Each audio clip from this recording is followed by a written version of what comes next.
What is freedom? What is freedom?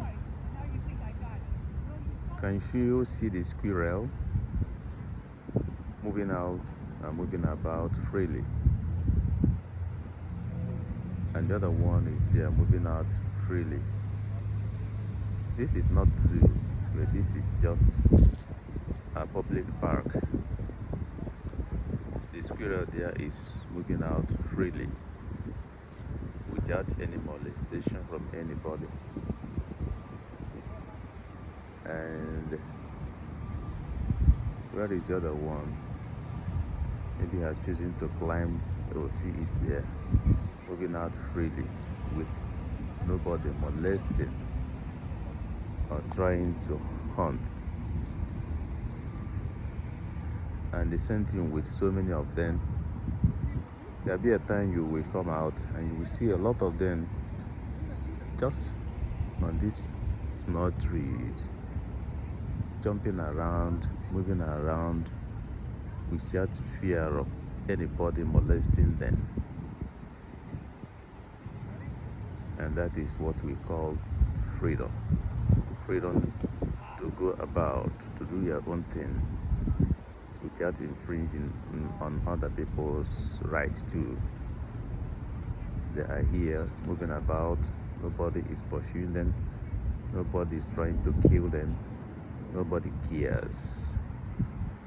Nobody cares doesn't mean that people don't care about them. Nobody cares to kill them to eat. But people care to take care of them, to make sure that no one harms them. If you kill them now, you'll be in trouble. And that is what freedom entails. Question now is, human beings, are we free? Is freedom for every human being, or freedom is for some classes of people, or for some people on a high places?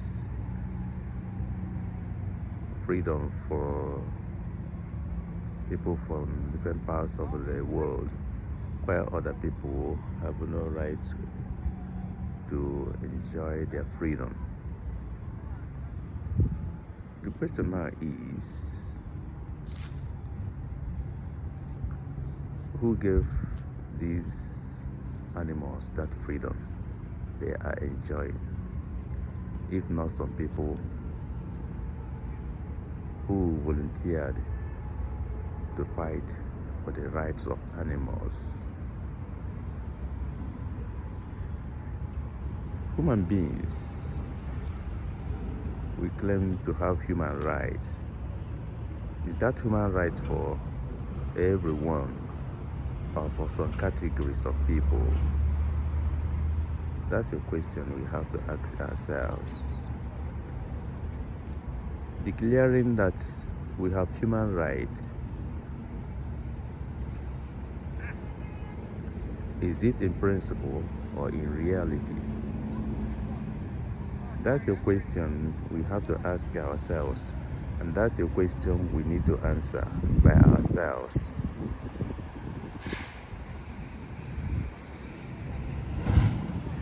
If we claim to have rights, and that right is not being implemented and not being respected, is that human right?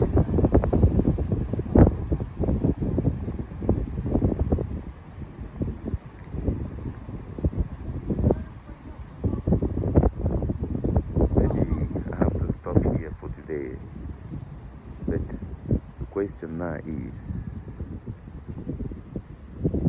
who is ready to fight for other people's rights?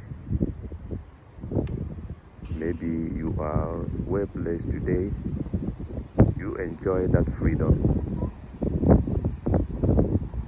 while you have the opportunity or the privilege of defending other people and giving them their own rights. You decide not to do that because you don't care about them. You only care about yourself. Remember, position you hold today, you will not hold it forever. The position you hold today, you will not hold it forever. If you don't fight for human rights, if you don't fight to defend other people when you have the privilege and the opportunity to fight for freedom of everyone, know it that one day you will lose that opportunity you have and you'll be like every other person. Let it be that you don't lose your own position, you enjoy it till the end of your life. What happens to your children and children? Maybe one day they will not be privileged as you are, and then they begin to suffer like every other person. But if you care to fight for freedom, and freedom was granted to everyone, and being observed, and being kept, and being respected, that everyone must be respected, then it means when you are no longer there, your children will enjoy that freedom because it has been fought for and enshrined and being observed that everyone born must receive and participate in the freedom. Friends, like these animals, someone fought for them and now they have freedom to move about without molestation. Let us fight and defend ourselves and fight for the less privileged so that they will have freedom and enjoy the same freedom you enjoy as a politician, as someone who has privilege in the society. Let's join hands together to fight for freedom.